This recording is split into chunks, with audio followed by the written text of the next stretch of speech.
Another company you know very well, that's Boeing. You just made a visit, Al, to a Boeing manufacturing plant. Walk us through it. What did you learn?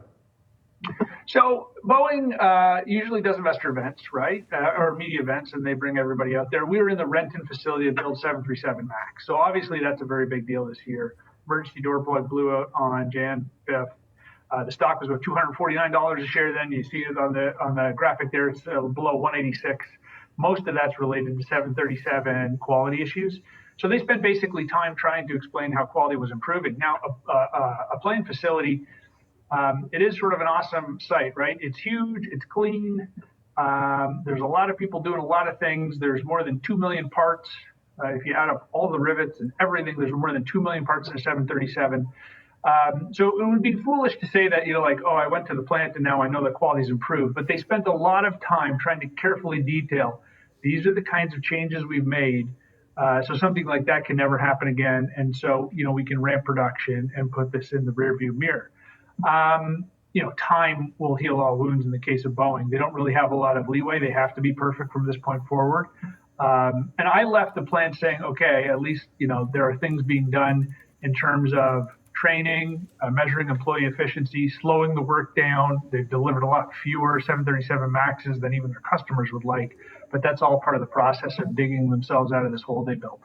I'm curious, what was the feeling like from employees there or those associated with Boeing? And then when you talk about how obviously it's going to take time here for manufacturing to improve, any sense of just more so what exactly that timeline looks like? So it's a years-long process, years long, right? So, if we're talking about Tesla, deliver 444,000 cars. Boeing and Airbus combined will deliver like 1,100 planes this year. They take, there's a lot fewer of them. They're a lot more money. They're huge.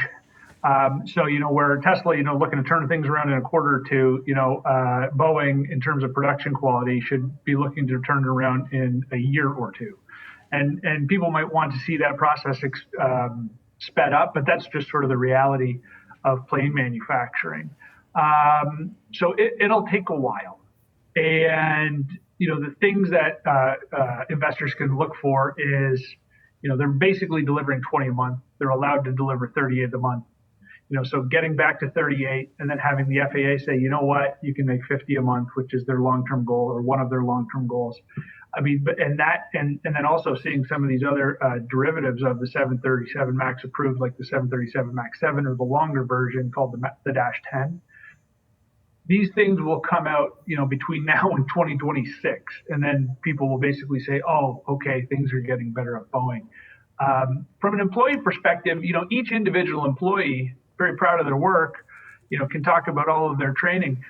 Most interestingly, through COVID, at some of the suppliers, Boeing couldn't really quantify or didn't want to quantify it, 20% turnover at some of these places. So there is a huge, curve that some of these people have to go up to get proficient. And I think that really caught Boeing short over the last couple of years as they've run into some of these problems.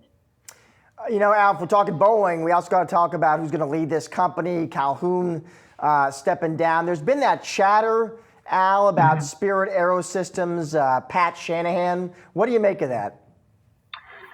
Okay, so we looked at this a little while ago, and, the names that always came up were Pat Shanahan from Spirit, Larry Culp from General Electric, Stephanie Pope, who's the COO, who's the internal candidate, maybe somebody wild like Gwen Shotwell from SpaceX.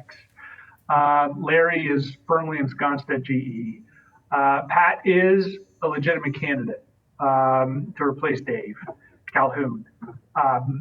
And there's just an endless debate over, should you go internal? Should they have no ties to Boeing? Should they have a lot of ties to Boeing because it's a complex organization where you need a lot of credibility internally?